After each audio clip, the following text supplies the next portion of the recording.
Hola a todos, ¿cómo les va? Vamos a iniciar aquí la clase correspondiente a la unidad temática número 4.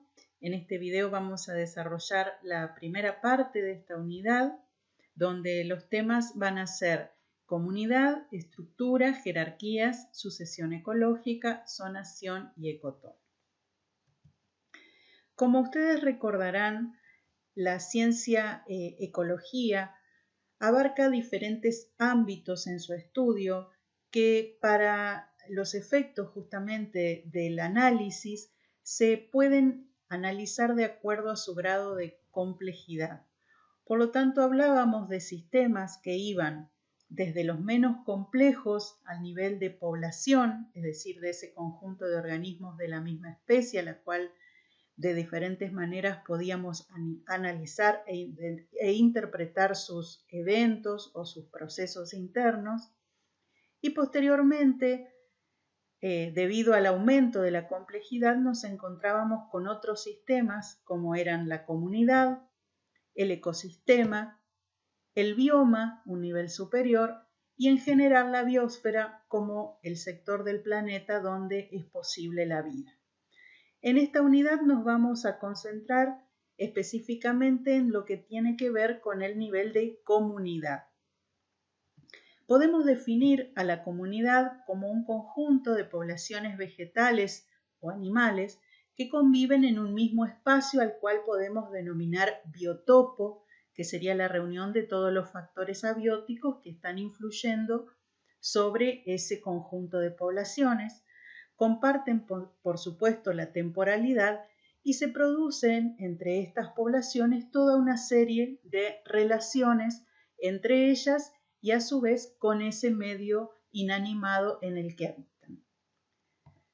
Es posible definir en cuanto a la comunidad, a la que también podemos llamar biocenosis, a la fitocenosis como la comunidad constituida por las poblaciones vegetales y zoocenosis como la parte de la comunidad constituida por las poblaciones animales. Esto principalmente se hace esta distinción a los efectos del estudio de este nivel de organización.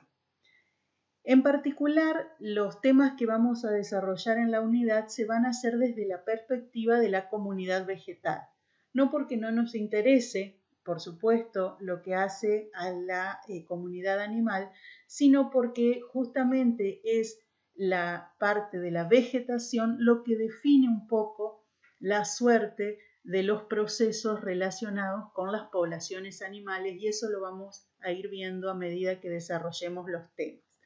Pero para caracterizar básicamente a la comunidad como nivel de organización, foco de estudio de la ecología, nos vamos a centrar en la descripción de los aspectos que hacen a una comunidad vegetal y después lo vamos a ir relacionando con las poblaciones animales. Básicamente podemos decir que una comunidad vegetal puede caracterizarse a los fines de distinguirla como sistema específico, como sistema ecológico, desde un enfoque que llamaremos fisonómico, en el cual nos enfocaremos en describir aspectos y estructuras de la comunidad, o desde el punto de vista florístico, y en ese caso vamos a hablar de la composición de especies y todo lo que esa composición define a nivel del sistema como un todo. En la imagen yo les puse dos posibles comunidades, como puede ser en el caso de la imagen superior la que llamamos comunidad del espartillar, y abajo nos encontramos con una comunidad que llamamos del pajonal, de Panicum prionitis. Ambas son comunidades típicas de la provincia de Entre Ríos y que corresponden principalmente a áreas naturales. Y justamente puse estas imágenes para que tengamos en cuenta que el desarrollo de estos temas a los efectos de la comprensión lo vamos a hacer tomando como base las comunidades naturales, es decir, En principio no vamos a hablar del jardín por el hecho de que en ese caso estaríamos hablando de un sistema prácticamente completamente artificial. Vamos a desarrollar los conceptos ecológicos relacionados con el nivel de comunidad a partir de la descripción de comunidades naturales, porque de esa manera recién estaremos en condiciones luego de trasladar esos conceptos y profundizarlos desde el punto de vista de una comunidad artificial como sería la que se origina a partir de la instalación de un jardín o del diseño de un jardín, que también sería una comunidad por cuanto es un conjunto de poblaciones conviviendo.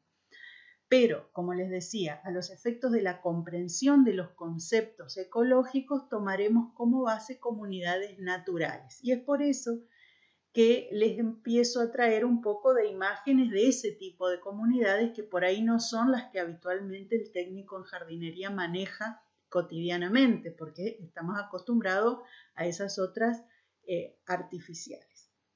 En la imagen vemos en la comunidad del Espartillar, que es la imagen superior, una comunidad herbácea de alto porte, donde hay una especie que predomina sobre el resto, que es el espartillo, cuyo nombre científico es Melica macra, y que se presenta principalmente en áreas de bosques nativos o en áreas de chacras abandonadas, o sea que se han dejado de producir para la agricultura, o en áreas de pastizales de pastoreo para el ganado.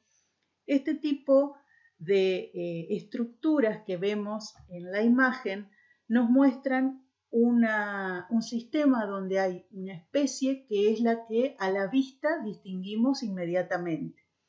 ¿Eso qué implica? No que es la única especie que está presente, la única población, sino que sabemos, y de hecho lo estamos viendo, que hay múltiples poblaciones conviviendo, pero hay una que ha logrado prevalecer sobre las demás. Y esto es una característica que nos va a servir para describir comunidades.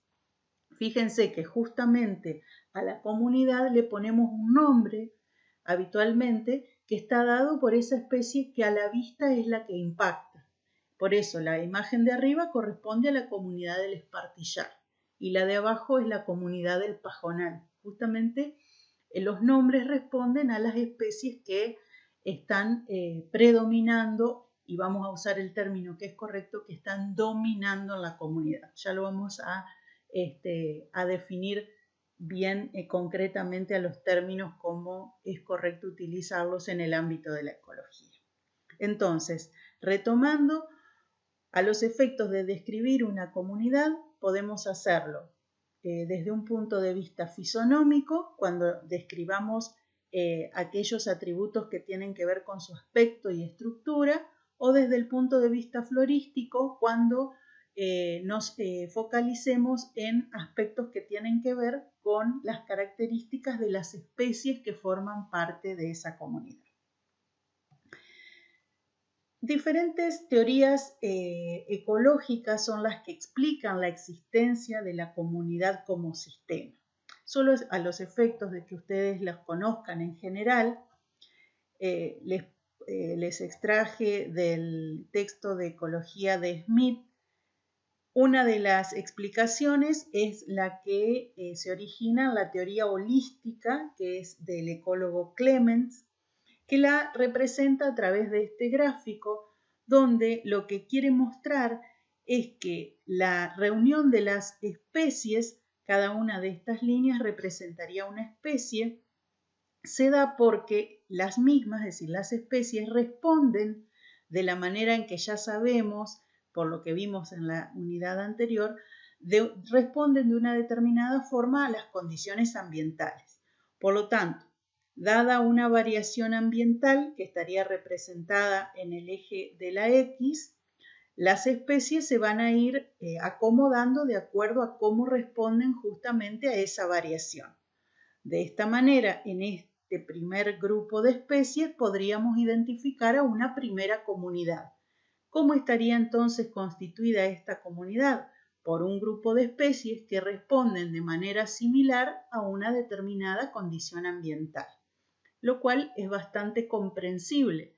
Es decir, tenemos una comunidad constituida por un grupo de especies que tienen un buen desarrollo en las condiciones ambientales que se dan justamente en ese lugar. Cuando las condiciones ambientales empiezan a cambiar, la respuesta de esas especies es menor o básicamente desaparecen. ¿Y qué ocurre? Empiezan a aparecer otras especies cuyo óptimo se da en estos valores de esa condición ambiental. Y lo mismo para otros valores, de manera tal que se van dando asociaciones de especies o agrupamientos que nos van a permitir luego identificar comunidades. Esa sería la explicación que da la teoría holística en cuanto a la existencia de la comunidad vegetal como sistema ecológico. Por otro lado, está la teoría individualista que enuncia Gleason, otro ecólogo, por el cual se dice que no existe agrupamiento de las especies, sino que simplemente las especies van respondiendo en forma individual a las condiciones ambientales, y si queremos identificar comunidades, simplemente lo que haremos será situarnos en diferentes opciones de esa condición ambiental, y que cualquier especie que en ese lugar pueda responder en forma óptima a esa condición va a estar constituyendo la comunidad. Es decir, que no va a haber grupos estables de comunidades de especies como serían estas asociaciones, sino que las especies accidentalmente pueden aparecer en cualquier grupo de acuerdo a la respuesta que tengan a la condición ambiental. En cambio, en la teoría holística existe la suposición de que las especies constituyen como grupos estables, donde no solo responden a la condición ambiental, sino al hecho de convivir justamente con el resto del grupo. Estas son las teorías como más opuestas que explican la existencia de comunidades.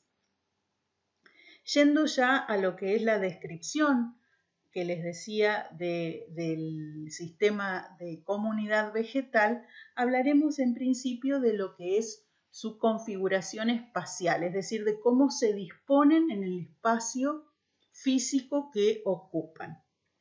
Entonces hablaremos de matriz de la comunidad cuando hablemos de todos los espacios en los cuales se desarrollan las especies que dominan en la comunidad. Estas especies ocuparán lo que llamamos macrositios y serían, en ese caso, esas especies dominantes que son las que en mayor proporción encontramos en la comunidad. En el espacio, la que más espacios va a ocupar va a ser la especie dominante, que es la que en más proporción se encuentra. Esos espacios ocupados por la especie dominante o por dos o tres que puedan ser las más importantes en cuanto a proporción en la comunidad, se denominan macrositios.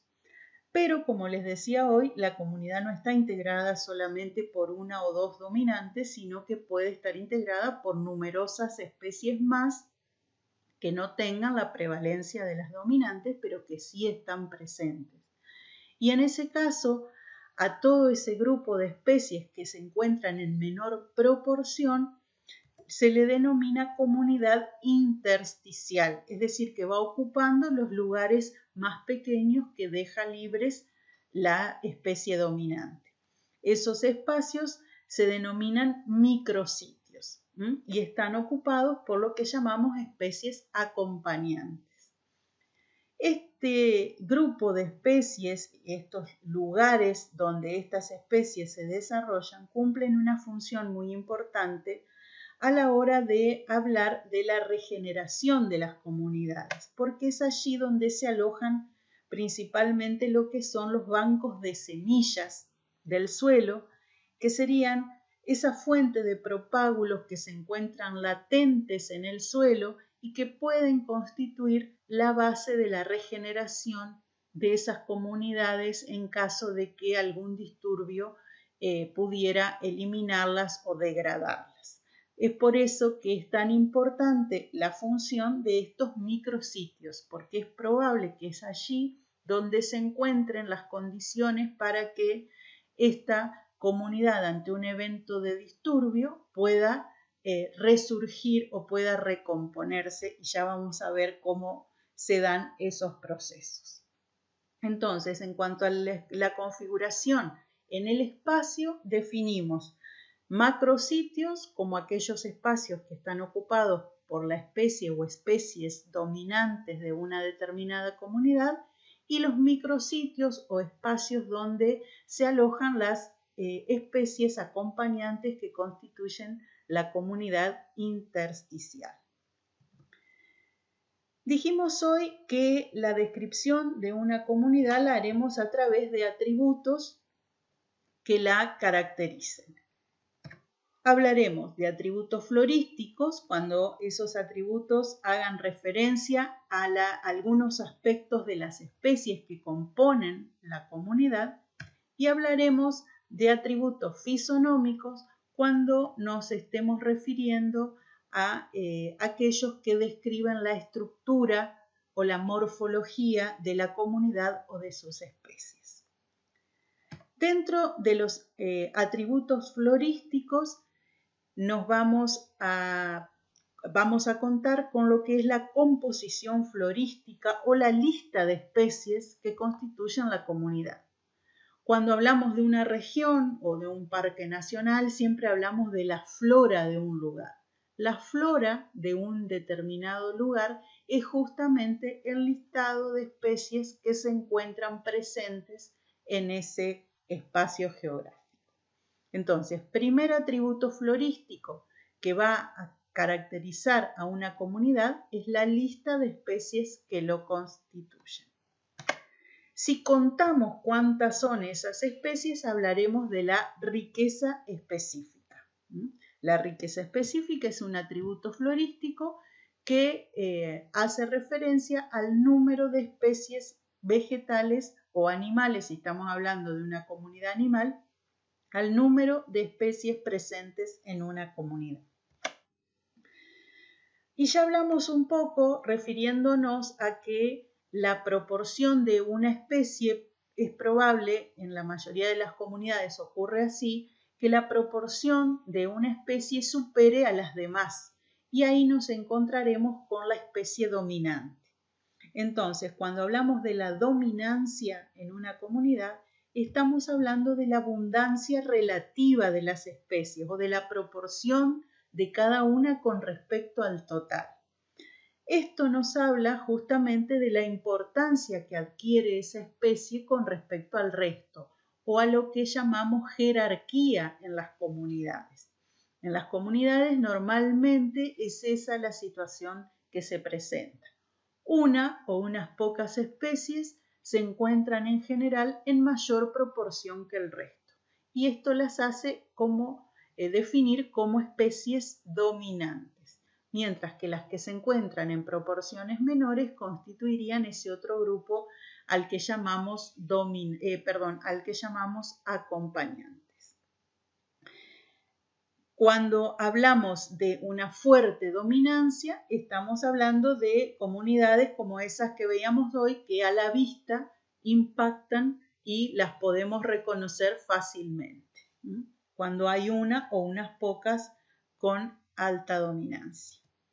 Y finalmente, el atributo principal de una comunidad es la diversidad. Dada la importancia que tiene este atributo para el análisis y la dinámica de las comunidades, lo vamos a dejar para desarrollarlo en profundidad en la segunda parte de esta clase. Pero tengamos en cuenta que es básicamente el atributo principal en lo que es la descripción florística de una comunidad. Dentro de lo que son los atributos fisonómicos, podemos hablar en primer lugar de los estratos, y ahí vamos a hablar de los distintos niveles o alturas que se pueden presentar en una comunidad, y de las formas de vida, que es una clasificación morfológica de las especies que la vamos a ver en mayor profundidad. ¿Cómo se hace para llegar a caracterizar o a describir justamente todos estos atributos de una comunidad? Para eso es necesario realizar estudios de campo, que son lo que llamamos relevamientos fitosociológicos. Realizar un relevamiento fitosociológico significa captar información respecto a cómo se organizan las comunidades. Por eso hablamos de sociología de las comunidades.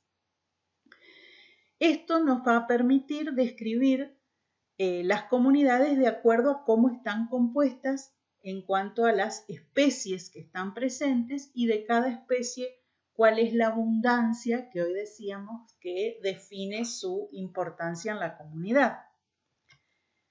Una vez que tenemos toda esa información, estamos en condiciones de hacer procesamientos de la misma para llegar a valorar justamente la función que cada especie cumple en la comunidad y darle valor a esos atributos florísticos.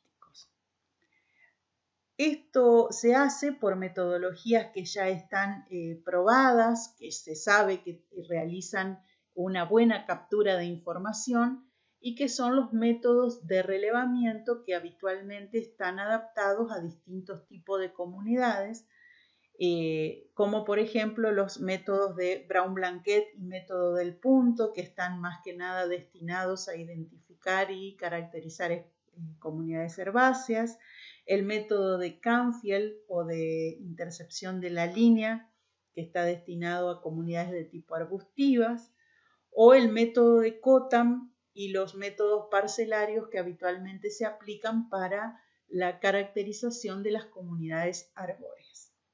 Este tipo de métodos son generados por estudios ecológicos desde hace muchos años, pero siguen siendo vigentes y se siguen aplicando justamente para analizar este tipo de comunidades naturales como las que hemos estado viendo hasta ahora.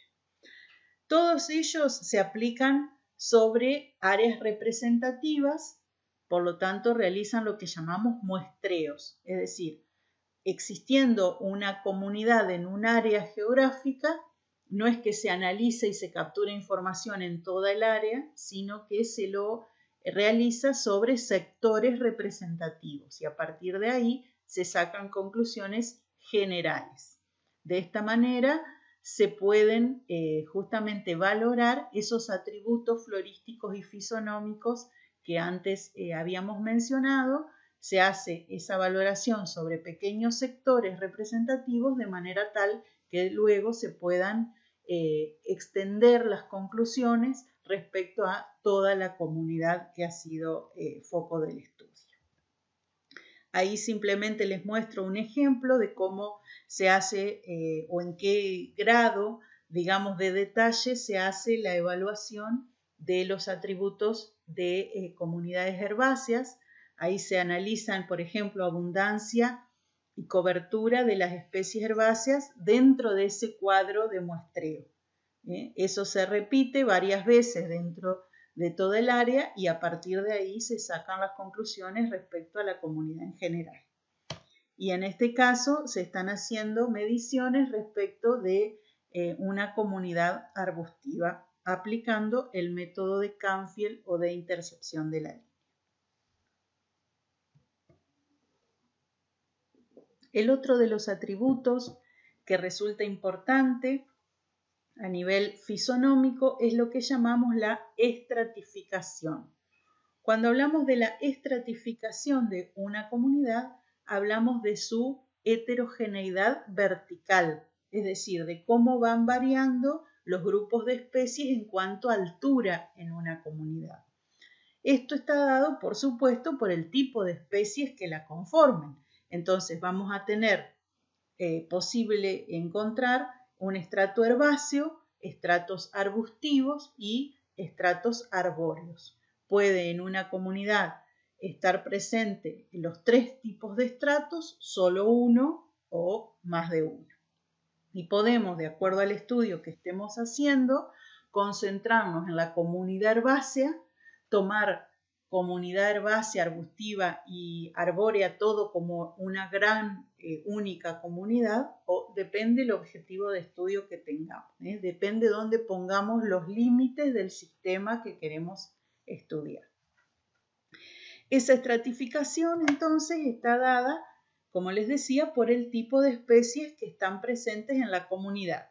Y ahí mostramos un gráfico como para representar un caso donde tendríamos distintos estratos en una situación de crecimiento de estrato arbóreo, que se llama un área alta o de copa, que se llama también dosel, la zona de copas menores, el sotobosque, que estaría constituido por los árboles más pequeños o arbustivas, otro nivel de arbustivas un poco más pequeño y el estrato herbáceo. Es decir, que cada nivel de altura constituiría un estrato.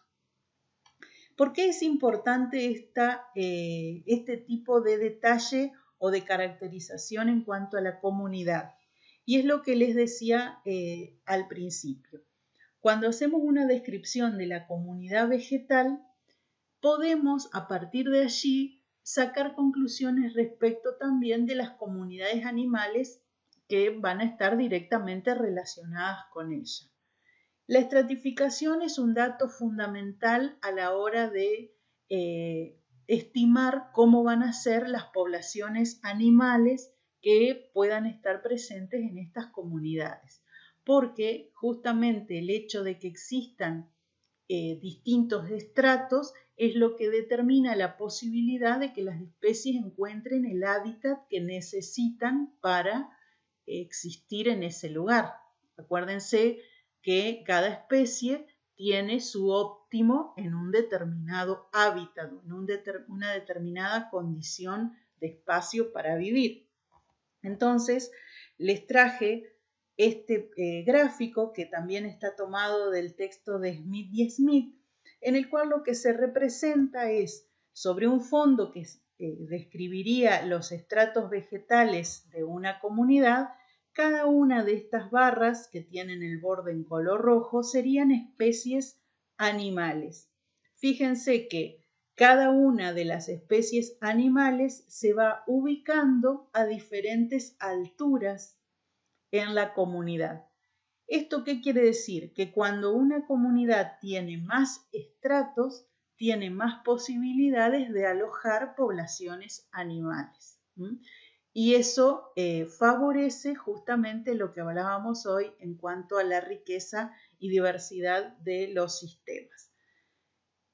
Cuando la estratificación es más numerosa, más hábitats están disponibles para el desarrollo de las poblaciones animales asociadas a esta comunidad vegetal. Dentro de lo que son todavía atributos fisonómicos, otra de las características que podemos estudiar respecto de una comunidad es las especies que la conforman, a qué forma de vida corresponden. Esta clasificación por formas de vida es muy antigua, está originada en la década del 30 y hace referencia a la clasificación de las especies vegetales de acuerdo a la posición en que se encuentran sus yemas de renuevo durante las épocas desfavorables. Entonces, esta clasificación habla de distintos tipos de especies. Para que ustedes se den una idea, y yendo al ámbito un poco de la jardinería, es muy común que hablemos de los bulbos, de esas especies bulbosas que se mantienen latentes durante todo el invierno y que durante la época favorable, cuando hay mejores temperaturas, logran retomar su desarrollo vegetativo, es decir, que mantienen su vida latente en un órgano subterráneo que va a mantenerse en esa condición para superar la etapa que le es desfavorable para el crecimiento. Ese sería un caso de una geófita. es decir, que logra sobrevivir a la etapa desfavorable porque sus órganos de renuevo se mantienen por debajo del suelo. Sería el caso de bulbos y rizomas. Y así hay una descripción de los distintos tipos de especies que ustedes la van a profundizar en el material de apoyo que les vamos a dejar para reforzar estos temas. Pero que es muy importante que conozcan porque tiene que ver con los distintos tipos de especies que pueden ustedes elegir en el caso de que estén en el diseño de una comunidad artificial. Otro aspecto que hace a la descripción de las comunidades, y ya en este caso en relación con el biotopo, que dijimos que eran todas las condiciones ambientales que se le presentan a las especies de la comunidad, hablamos de un término que también es muy importante, que es el de zonación. ¿A qué nos referimos cuando hablamos de zonación? A los cambios en estructuras físicas y biológicas que se pueden observar en las comunidades a medida que nos vamos desplazando en un paisaje. Esta distribución de las comunidades en el paisaje es lo que llamamos zonación y que no se da, por supuesto, en forma aleatoria, que sino está respondiendo a la variación en uno o más factores ambientales. Esa variación en los factores ambientales es lo que conocemos como gradiente ambiental. Entonces, hablamos de zonación cuando existe una distribución en el espacio de las comunidades en respuesta a un gradiente ambiental. Esto lo vamos a ver de acuerdo a distintas escalas de trabajo que podamos ponernos. Entonces, si vemos la variación de un factor ambiental a nivel del planeta, vamos a poder clasificar o distinguir a las comunidades según cómo se ubican en los continentes respondiendo a factores ambientales que van variando. Entonces yo voy a saber que las comunidades de tipo selva van a estar cerca del Ecuador, que las comunidades de desierto van a estar alejadas de los mares. Entonces, hay un gradiente ambiental, en este caso lo veo a escala de la Tierra, que va a condicionar la instalación de las comunidades. Por supuesto, si mi escala es otra completamente distinta, puedo decir que en una zona cercana a un curso de agua tengo, por ejemplo, una distribución de las comunidades vegetales de acuerdo justamente a cómo van variando las condiciones del suelo cerca o alejándome del curso de agua. Entonces, fíjense que tengo la vegetación que está prácticamente sumergida, la que voy teniendo en la zona de ribera, y a medida que me voy alejando del curso de agua y voy ganando en cota de altura, está lo que sería ya la vegetación arbórea o de tierra firme. Entonces, a distintas escalas puedo observar la distribución de las comunidades vegetales siguiendo el gradiente ambiental.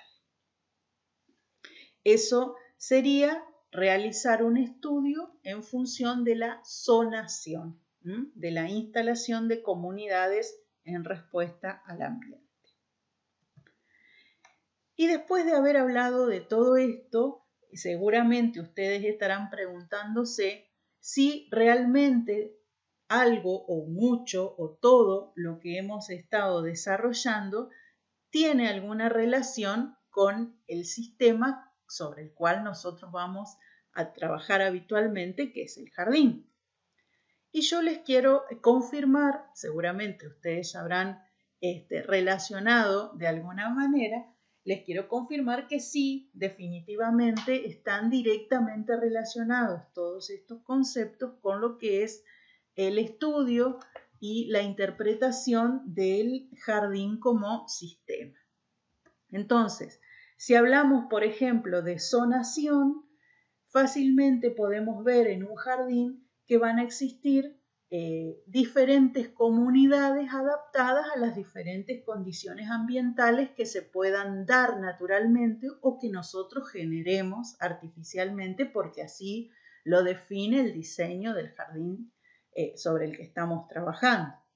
Y ahí simplemente les muestro a modo de ejemplo un área donde vamos a tener las comunidades de especies directamente acuáticas, las comunidades que van a estar muy cerca del agua y que van a tener un efecto directo de ella, y las que se van a ir alejando y van a estar en la zona más alta sin la influencia del estanque.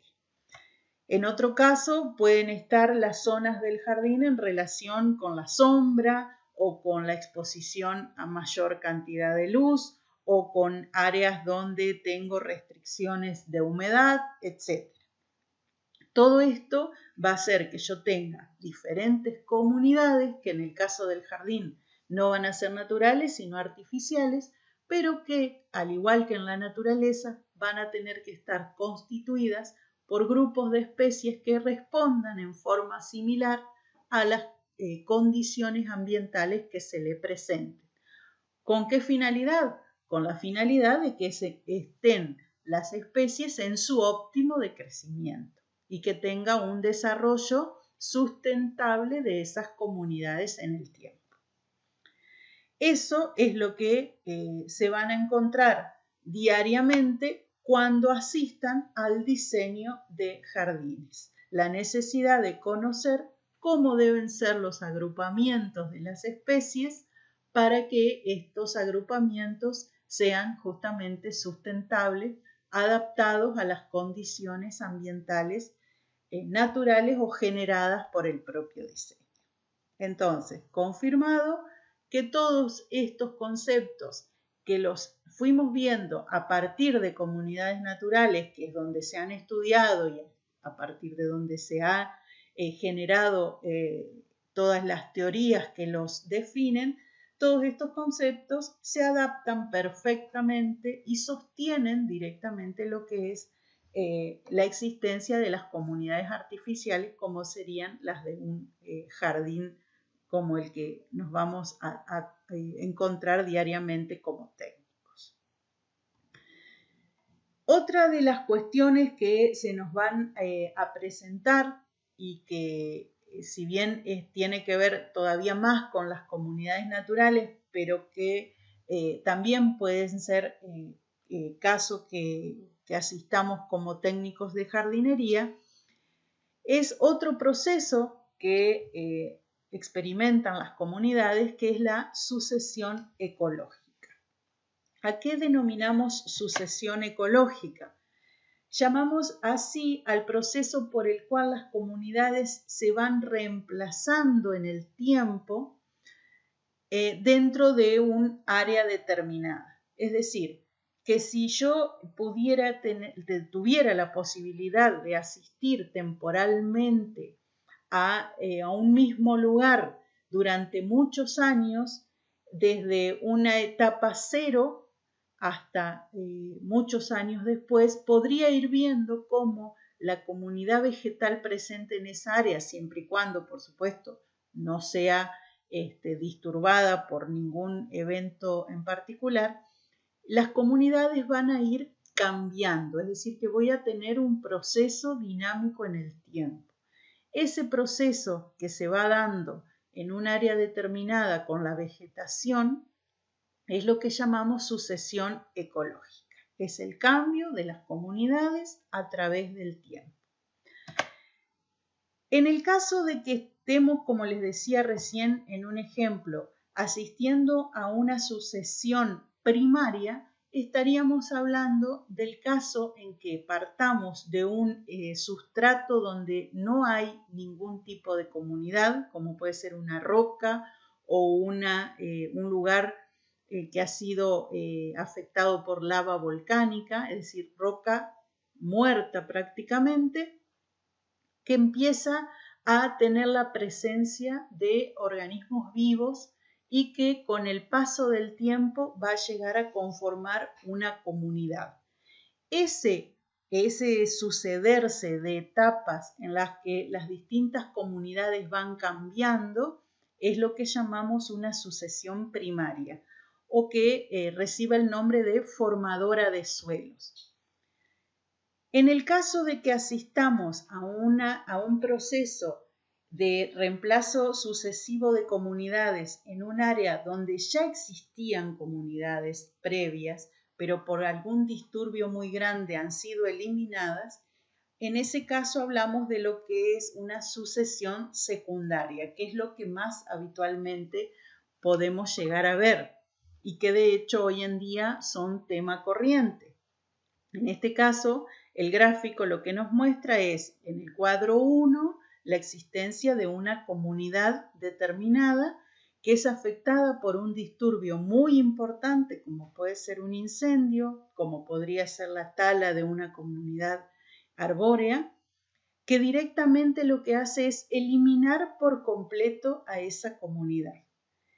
Esa área, una vez pasado ese gran disturbio, genera un proceso que justamente llamamos sucesión secundaria y que es durante muchos años el ir reemplazándose una comunidad tras otra y que la teoría ecológica dice que finaliza con la recuperación de aquella comunidad inicial. Este sería un proceso de sucesión secundaria, el que se da sobre un área donde ya existía una comunidad que por algún evento natural o artificial es eliminada y que se restaura con el paso del tiempo. Repasamos que la sucesión primaria, en cambio, es el reemplazo sucesivo de comunidades, pero partiendo de un sustrato sin ningún tipo de desarrollo de vida, sino que directamente sobre esta roca empieza un proceso que lleva a la formación de la comunidad.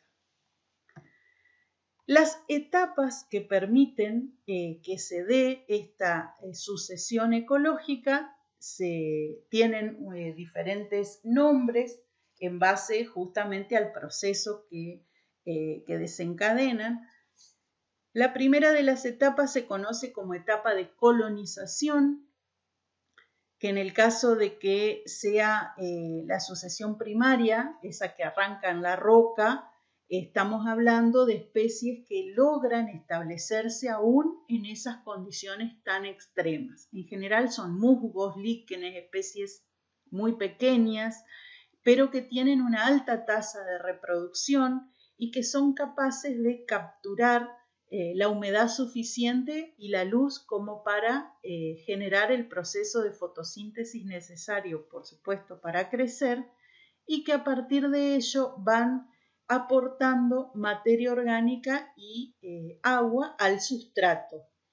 Esa es su tarea principal, que se llama una tarea de facilitación. ¿Por qué se llama así? Porque gracias a esta tarea de aporte de humedad y materia orgánica que estas pequeñas especies hacen sobre el sustrato, facilitan la aparición de otras especies que van a constituir la etapa siguiente.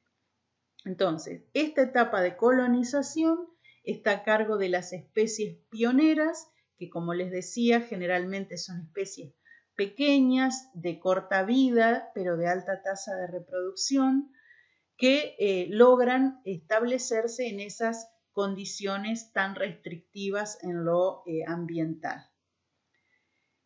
Estas especies realizan ese trabajo de capturar agua y materia orgánica principalmente, con el cual empiezan a generar un ambiente diferente para que se pueda dar la etapa siguiente. Esa etapa siguiente es la que conocemos como etapa de consolidación, en la cual van a ir apareciendo otro tipo de especies ya con mayores requerimientos, pero que tienen una vida más larga y tienen un efecto aún más importante sobre lo que es la modificación de las condiciones ambientales y que empiezan a ya generar una comunidad más estable o más duradera.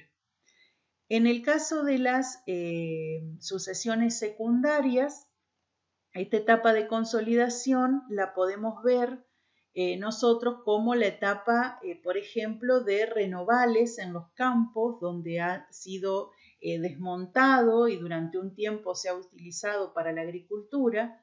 Cuando esa agricultura deja de realizarse y el campo se abandona, se genera esta sucesión secundaria, volver a recuperar aquella comunidad inicial. Entonces, en un principio va a haber especies anuales de rápido crecimiento, vamos a ver matorrales de malezas que después van a ir dando lugar a la aparición de especies de mayor porte, como puede ser el espinillo. Entonces nos encontramos con esos renovales, donde hay mucha reproducción, pero ya de especies de mayor, de vida más larga, que se van adaptando y tratando de retomar aquella comunidad inicial que había sido eliminada por el disturbio.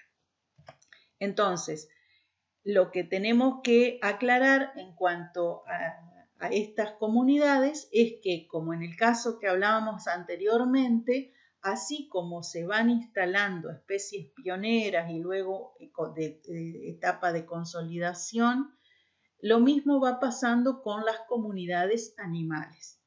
En el caso de la etapa de colonización, va a haber solamente pequeños insectos o pequeños reptiles capaces de vivir en esa condición de sustrato prácticamente de nada de humedad y de muy poco acceso a nutrientes, y después van a ir apareciendo o van a ir llegando especies un poco más exigentes, de mayor porte, de vida más larga, que van a ir constituyendo las comunidades animales más estables y que van a ir aprovechando esa mayor disponibilidad de hábitat que se van a ir generando con las distintas comunidades vegetales que se van a ir instalando en el área. Esto, con el paso del tiempo, tiende a lo que se llama la etapa clímax, que sería la etapa de la comunidad madura, de la comunidad que ya se va a perpetuar en el tiempo, por supuesto, a menos que ocurra un disturbio importante que la pueda eliminar o degradar. Esta comunidad madura, constituida por supuesto por las comunidades vegetales y animales, se va a instalar en ese lugar y va a ser la que permita el ambiente que exista en ese lugar. Es decir, una comunidad clímax en un área de clima tropical y lluvioso no es lo mismo que una comunidad clímax en un área muy fría y con nieve durante la mayor parte del año.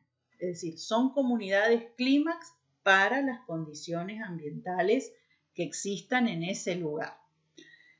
Como ya sabemos, cuando hablamos de la comunidad en relación con las condiciones ambientales interaccionando, hablamos ya del nivel superior, hablamos de los ecosistemas, y cuando hablamos de ecosistemas en esta condición clímax, es decir, de estabilidad y de estrecha relación con las condiciones ambientales del lugar, estaremos hablando de lo que llamamos biomas, que ya un poco hablamos en la primera unidad. Entonces, el camino para llegar a la existencia de esos biomas o comunidades maduras en estrecha relación con las condiciones ambientales, el camino que lo lleva hasta ahí es el camino de la sucesión ecológica, que, como dijimos antes, podemos hablar de una serie de etapas de la sucesión que partieron de una roca sin vida, y hablamos en ese caso de sucesión primaria, o una serie de etapas que ocurren a partir de un evento o disturbio que eliminó a una comunidad que ya existía, y en ese caso hablamos de una sucesión secundaria. En general, las etapas que llevan al clímax a partir de la etapa cero de la sucesión primaria, en general tienen una duración en el tiempo mucho más larga que las etapas de la sucesión secundaria, por el simple hecho de que en la sucesión secundaria partimos de un suelo que ya existe, de un ambiente ya modificado, de un banco de semillas que ya existe, es decir, que estamos a una condición muy diferente a la de la sucesión primaria. Un caso típico de sucesión primaria, que no sería en la roca, para que sepan que no es la única opción el hecho de un sustrato como una roca, es la formación de las islas. Ustedes saben que el depósito sucesivo de sedimentos por el río va generando un sustrato y que esos sedimentos, como tienen materia orgánica y como reciben la descarga de las comunidades que puedan estar alrededor en las orillas, genera que se vayan desarrollando algunas especies capaces de soportar esa condición. Esas especies con sus raíces, con su desarrollo, van consolidando el sustrato y con el paso de los años se va conformando un suelo y a partir de ese suelo la instalación de nuevas comunidades vegetales. Y eso puede pasar en 20 o 30 años y que se dé en ese poco tiempo, en ese corto periodo de tiempo, puede completarse prácticamente una sucesión primaria completa, es decir, desde etapa cero de formación del sustrato hasta la instalación de una comunidad vegetal definitiva. Son casos posibles de sucesiones primarias que pueden darse en una condición diferente a lo que es la roca en sí. Con esta definición de las etapas que les estaba comentando y que ustedes pueden escucharla por ahí como etapas serales, todo este tema se los damos también a través de algún material que ustedes van a tener de apoyo, tanto de lectura como de videos, para que tanto en lo conceptual como a través de casos concretos puedan reforzar estos temas y a partir de eso lo podamos luego volver a retomar relacionándolo con lo que es el sistema habitual de nuestro tema, que es el jardín. En la segunda parte de esta clase, que la vamos a ver la semana próxima, vamos a hablar, como les decía hoy, de ese atributo tan importante para la vida del planeta, que es la diversidad. Así que para eso, primero quisiera que vean y lean todo el material que les vamos a dejar, porque ahí con toda esa información vamos a estar en condiciones luego de desarrollar el tema de biodiversidad en relación a todo eso.